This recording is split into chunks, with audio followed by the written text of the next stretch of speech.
조지 처치 박사는 1984년에 인류 유전체 프로젝트의 서막을 열었습니다.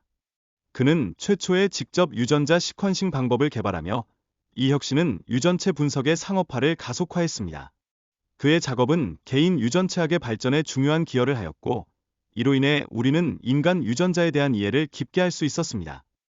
그는 유전자 치료의 발전과 관련해 오프 타겟 효과에 대한 우려를 언급하며 유전자 치료에서 발생할 수 있는 실패 사례를 통해 우리가 무엇을 배워야 하는지를 고민합니다.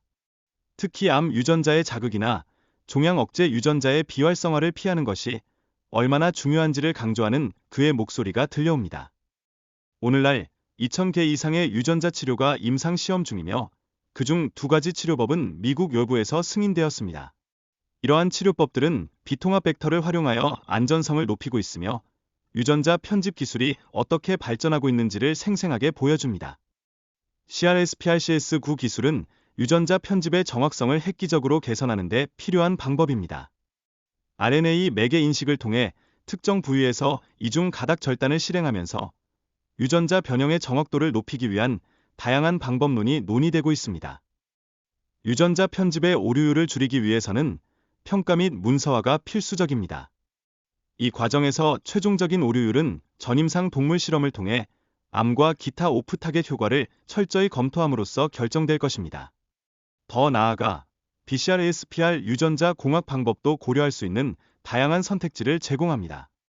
얘는 재조합 효소를 활용하여 유전자 편집의 특이성을 개선하는 방법이 포함되며 이러한 기술들은 다양한 생명과학 분야에서 응용될 가능성을 지닌 혁신입니다. CRISPR 기술을 활용한 유전자 드라이브는 자연에서 발견할 수 있는 유전자 전달 메커니즘을 기반으로 하여 특정 유전자 변형을 통해 유익한 특성을 확산시킬 수 있는 흥미로운 가능성을 제공합니다. 이러한 접근 방식은 질병 저항성을 높이는 데 큰 기여를 할 수 있습니다. 예를 들어 모기에서 말라리아 저항성을 높이는 유전자 드라이브를 개발하는 과정은 매우 중요합니다. 매년 60만 명이 말라리아로 인해 생명을 잃고 있으며 이를 예방하기 위한 생명공학적 접근은 더욱 절실합니다. 유전자 드라이브의 활용은 또 다른 측면에서도 주목받고 있습니다. 그것은 멸종 위기에 처한 동물의 보호에도 기여할 수 있는 가능성이 있는 혁신적인 방법으로 특히 섬에서의 침입종 문제를 해결하며 생태계의 균형을 회복하는 데 도움을 줄 수 있습니다.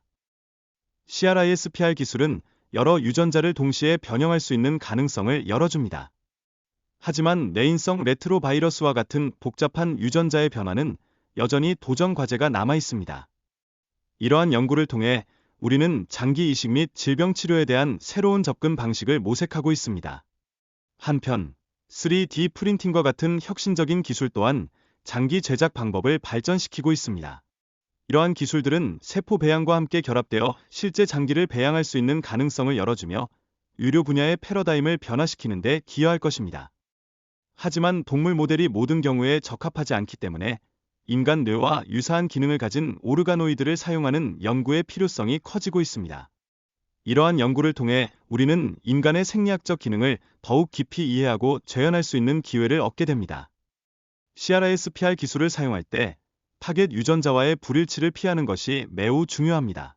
불일치가 발생할 경우 예기치 않은 결과가 초래될 수 있으며 이러한 문제를 예방하기 위한 알고리즘 개발이 필요합니다.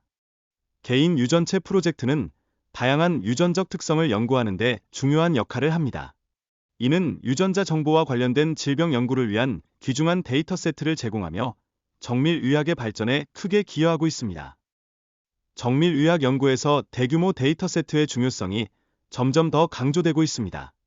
단순한 유전자 정보뿐만 아니라 다양한 개인의 특성을 포함한 빅데이터가 절실히 필요합니다. 이러한 연구는 노화와 관련된 질병, 특히 심혈관계 질환과 암에 대한 저항력의 차이에 대해 논의합니다. 이러한 저항력은 주로 환경적 요인과 개인의 생리학적 반응에 의해 결정된다는 사실을 우리는 알아야 합니다. 젊은 쥐와 늙은 쥐의 생리적 연결을 통해 노화를 역전시키기 위한 연구가 활발히 진행되고 있습니다. 이 연구는 노화의 생리학적 요인을 이해하는 데 중대한 역할을 하며 동시에 미래의 생명과학 발전을 이끌 수 있는 기초가 됩니다. CRISPR 기술을 활용한 특정 유전자 발현 조절 방법이 소개되었습니다. 이는 노화 관련 퇴행을 역전시키기 위한 새로운 접근 방식을 제시하며 치료의 가능성을 한층 더 높이고 있습니다. 이 방법은 전통적인 차세대 시퀀싱과 달리 조직이나 세포를 분쇄하여 랜덤하게 시퀀스를 분포시키지 않고 세포 내에서 증폭하여 분석할 수 있습니다. 이는 단일 메신저 RNA의 다차원적 맥락을 유지하며 높은 품질의 데이터를 생성하는 데 기여합니다. 이 연구에서 특정 엑손의 발현이 실험 중에 나타나는 것을 관찰하였습니다. 이는 대체 스플라이싱의 생리학적 중요성을 보여주는 사례가 되며 실험 중에 발견된 데이터가 어떻게 의미 있는 결과로 이어질 수 있는지를 잘 설명해 줍니다. 확장 미세 구조를 이용한 새로운 방법론은 샘플의 크기를 10배까지 늘릴 수 있어 기존의 현미경보다 빠른 속도로 높은 해상도를 얻을 수 있습니다. 이러한 발전은 유전자 공학 및 분석의 정확성을 크게 향상시킬 것입니다. 특히 BRCA1 및 BRCA 유전자의 특정 변이가 유방암 예방 수술을 필요로 하지 않는다는 점을 강조합니다. 이러한 정보는 개인이 자신의 유전적 위험을 이해하고 더 나은 건강 결정을 내리는 데 큰 도움을 줄 수 있습니다. 현재 진행 중인 유전자 편집 임상시험은 HIV 치료에 대한 새로운 가능성을 열어줍니다. CCR 유전자 삭제 변이를 통한 접근법은 특정 약물 치료의 효율성을 높이는 데 기여할 수 있습니다. 유전자 치료를 통한 예방의학의 가능성에 대한 논의는 현재의 수술적 접근 대신 유전적 수술을 통해 질병을 예방하는 방법을 탐색해야 할 필요성을 강조합니다. 또한 유전 상담은 환자들에게 유전자 관련 정보와 선택지를 제공하여 건강한 출산을 도울 수 있는 중요한 과정입니다. 이러한 상담의 증가는 부모들이 더 나은 결정을 내릴 수 있도록 돕습니다. 향후 연구는 다음 세대 과학자들이 혁신적인 연구를 하도록 장려하는 방향으로 나아갈 것입니다. 실패를 수용하는 문화를 만들고 급진적인 아이디어를 존중하는 것이 무엇보다 중요합니다. 마지막으로 안전성은 연구와 개발에서 항상 가장 중요한 요소로 자리 잡고 있습니다. 개인의 안전과 환경을 존중하는 가치가 존중받는 사회에서 과학은 더욱 발전하고 인류의 미래를 밝히는 데 기여할 것입니다.